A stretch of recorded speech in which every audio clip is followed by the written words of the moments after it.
Mashigu y Matarurakungi. Estamos mirando las piedras hembra y cuáles son las machos.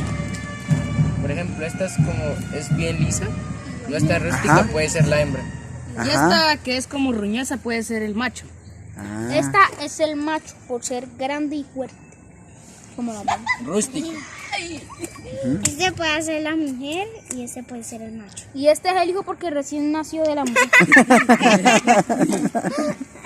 Bueno, aquí estamos en este encuentro de Runashimi. Ya hemos hablado de Warmirumi, Harirumi. Hoy estuvimos con los colores, Tulpukuna. Y también estuvimos el día de hoy practicando con los estados, con las emociones también. Y nos ha ido muy bien. Entonces ya muy pronto les estaremos informando sobre cómo va todo este proceso de las vivencias en el Runashimi. La idea es que tanto los adultos como los niños, niñas puedan vivenciar el idioma dentro de la madre naturaleza y todo.